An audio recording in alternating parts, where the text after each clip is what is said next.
Okay, good afternoon student. आज से हम जो है मशीन के न्यूमेरिकल सेक्शंस को चालू करेंगे। आपको पर डे कम से कम 3 से 4 न्यूमेरिकल्स आपको धीरे धीरे मैं एक एक वीडियो में डालूंगा ताकि आप एक टाइम में एक वीडियो को ध्यान से समझ सकें। जैसे आज मैंने एक सिंपल एक न्यूमेरिकल लिया है जो हर साल ट्रांसफार्मर पे RGPV में आता है।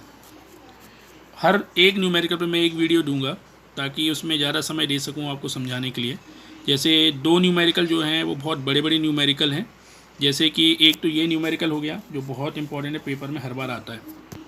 और दूसरा न्यूमेरिकल होता है आपका ऑल डे एफिशिएंसी, जो आज मैं आपको दोपहर में और भी डिटेल्स में डाल दूंगा क्योंकि नंबर ऑफ क्वेश्चन में डिफरेंट टाइप के उसमें कराऊंगा आपको, इसलिए उसका एक पूरा कॉम्पैक्ट पेजेस डालूंगा आपके लिए। तो सबसे पहला आज का क्वेश्चन है 50 kVA 2300/230 volt single phase has a primary and secondary winding, दोनों के रेजिस्टेंस दिए हैं। एक है आपका R2 ओम, एक है आपका R 0.02 ओम, और आयरन लॉस आपको दिया गया है 412 ओम। तो आपको बताना है इफ़िशियंसी बताना है, ये मैं क्लास में करा भी चुका हूँ question. Calculate the efficiency at full load, at half load, at load power factor is 0.8 power factor. ठीक है, इस कंडीशन में बेटा क्या है, इस कंडीशन में फुल लोड की कंडीशन में इसने cos फाई को क्या मान रखा है, 1 मान रखा है। ठीक है, तो इसमें आपको एक चीज़ बड़ा ध्यान देने वाली बात है। एक और मैं चीज़ यहाँ जोड़ देता हूँ अपने इससे, 1/4 लोड मान लीजिए, ये जोड़ दिया मैंने। ठीक है, एक क्वेश्चन और जोड़ दिया इसी में। तो ये बहुत सारे क्वेश्चनों का कॉम्बिनेशन मैंने लिया है आपके लिए। तो आपके लिए पहले तो इस नॉर्मल फार्मूला याद रखना है। ये जो है ये percentage efficiency is equal to, ये आप एक फार्मूला देख रहे होंगे यहाँ पे, ये देखिए ये क्या है, ये देखिए यहाँ से ये चीज़ क्या है बेटा, इतना जो है मैं फार्मूला यूज़ कर रहा हूँ ये इधर से यहाँ तक, ये देखिए मैं बनाया है, डेट इज़ मीन्स आउटपुट। ये भी क्या है, डेट इज़ मीन आउटपुट। ये क्या है, आयरन लॉस। ये क्या है आपका, कॉपर लॉस। ठीक है, तो अगर मैं फॉर्मूला बनाऊं तो क्या बनेगा, output upon output plus losses. और ट्रांसफार्मर में कौन कौन से लॉसेस होते हैं आपको पता ही होगा।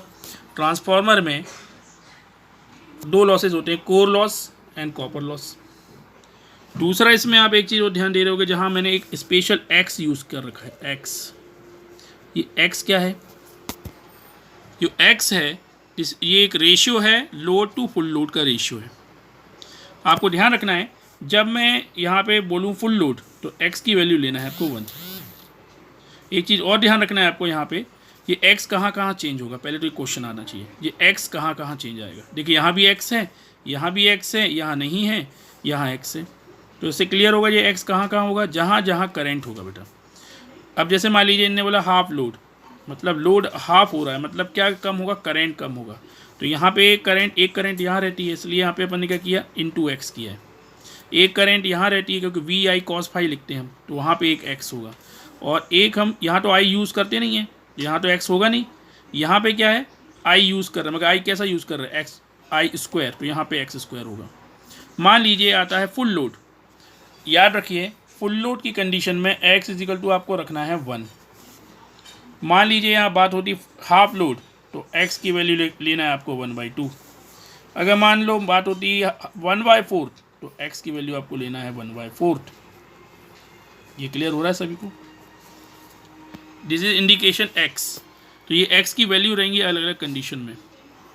इसके बाद आपको जो इस क्वेश्चन को करने के लिए आपको x की वैल्यू समझ में आ गई होगी कि x क्या रखना है।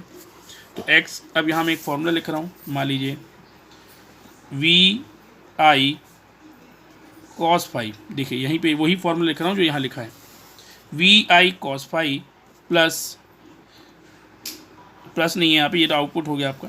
Again V I cos phi plus W I दिख रहा होगा आपको, प्लस कॉपर लॉस। ठीक है, तो अब आप देखिए यहाँ पे आई है, इधर पे आई है, एक इधर पे भी आई होगा क्योंकि आई स्क्वायर आर लिखते हैं अपन, है ना। तो एक यहाँ आई है, तो जहाँ जहाँ आई है वहाँ उसको आपको कैसा लिखना है, इंटू एक्स कर देना है। आई के साथ क्या इंटू कर देना, एक्स। यहाँ भी इंटू में क्या कर देना, एक्स। तो एक्स नहीं आ गया, यहाँ क्या आ जाएगा, एक्स स्क्वायर। तो अब जो ये फॉर्मूला है वी आई क्या कहलाता है, के वी ए, वी आई क्या हो जाएगा आपका के वी ए, और बाहर क्या आ जाएगा एक्स अपॉन, यहाँ नीचे क्या आ जाएगा एक्स के V A plus W I plus x square, और कौन सा लॉस, कॉपर लॉस। ये नया फॉर्मूला आपका तैयार हो गया। और इसकी x की वैल्यू डिसाइड किस पे करेगी, depend on the load, that is the indication of full load. ये कौन सा कंडीशन है, फुल लोड। ये कौन सा कंडीशन है, हाफ लोड। ये कौन सा कंडीशन है, 1/4 ऑफ लोड। ठीक है। पावर फैक्टर जो है यहाँ पे, इसके साथ एक पावर फैक्टर भी होगा। KVA के साथ क्या होगा, यहाँ पे cos फाई भी होगा। KVA के साथ यहाँ क्या होगा, एक cos फाई भी होगा। तो यहाँ पे अगर आपको फुल लोड बस दिया है, कोई दिया नहीं तो उसको 1 मान लेंगे। तो एक क्वेश्चन ले लेते हैं, जैसे इनने क्या किया है क्वेश्चन में, देखिए ज़रा इनने क्वेश्चन में क्या दिया है। अब आपको देखो एक मैं बता देता हूँ, ट्रांसफार्मर के जितने भी न्यूमेरिकल्स होते हैं उसमें सबसे ज़्यादा हमें परेशानी होती है कहाँ पे, सबसे ज़्यादा कॉपर लॉस निकालने में दिक्कत होगी। ध्यान रखना, यहाँ भी आपको कॉपर लॉस निकालने में दिक्कत होगी, और ऑल डे एफिशिएंसी में भी आपको कॉपर लॉस निकालने में दिक्कत होगी, क्योंकि WI तो बना बनाया रखा हुआ है। देखिए यहाँ पे आपको सब कुछ बना बनाया रखा है। इसका आंसर मैं निकाल के नहीं दूंगा, इस क्वेश्चन का सभी को सॉल्व करना है और मुझे आंसर बताना है कितना आएगा। मैं पूरा एक एक चीज़ आपको बता दूंगा कि कैसे क्या होगा। फिर मैं आज आपसे आपको पूछूंगा इसका आंसर कितना आ रहा है न्यूमेरिकल का। नहीं बनेगा तो इसको मैं फिर से सॉल्व करके आपको दूंगा, ठीक है, क्योंकि इससे आप क्वेश्चन को करोगे, नहीं तो फिर आप एक बार पूरा लिखा लिखाया लिख लोगे तो उससे दिक्कत हो जाएगी।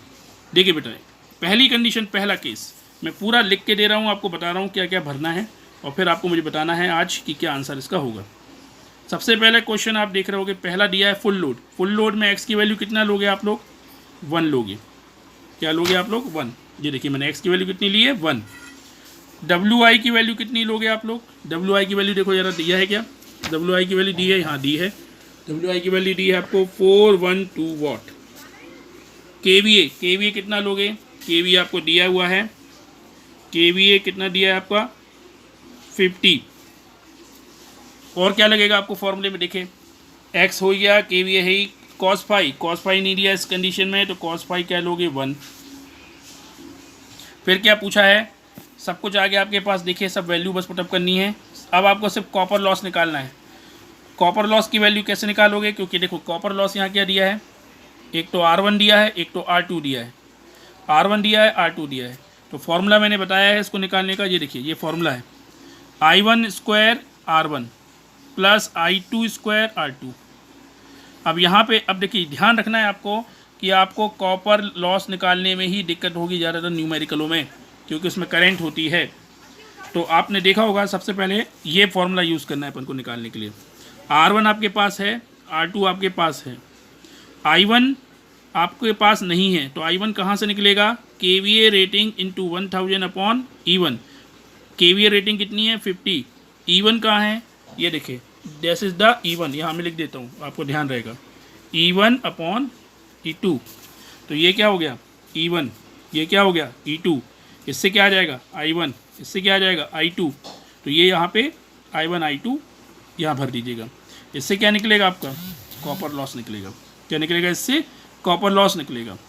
तो यहाँ से आपको क्या निकल आएगा, कॉपर लॉस भी निकल आएगा। तो ये हो गया, ये सारे क्वांटिटीज़ आपके पास रहेगी। ये कहाँ पुटअप करना है, इस फॉर्मूले में पुटअप करना है। ये क्या हम निकाल रहा है, एफिशिएंसी। अब मान लीजिए दूसरा केस क्या बोला है, हाफ लोड। हाफ लोड के लिए निकालना है, यानी दूसरे केस में क्या कर दोगे, जहाँ पे x है वहाँ क्या कर दोगे, सिर्फ 1/2 कर देना, बाकी सारी क्वांटिटी वही भरनी है। तीसरा केस में क्या बोला है उनने, तीसरे केस में क्या बोला है, सिर्फ पावर फैक्टर। तीसरे केस में पावर फैक्टर दिया है, तो यहाँ पे x की वैल्यू क्या रखोगे, 1, और cos फाई की वैल्यू क्या रखोगे यहाँ पे 0.8, बाकी सारी चीज़ें वही रहेंगी। फोर्थ केस क्या दिया मैंने आपको, एक अपने हिसाब से बढ़ा दिया है 1/4, तो जहाँ जहाँ x है वहाँ क्या रख दोगे 1/4, और cos फाई क्या रखोगे, cos फाई इजिकल टू 1, बाकी सारी चीज़ें वही हैं। तो आपको आज ये चारों आंसर मुझे बताने हैं, और नहीं बनेगा तो मैं इसको फिर से सॉल्व कराऊंगा। ठीक है, थैंक यू।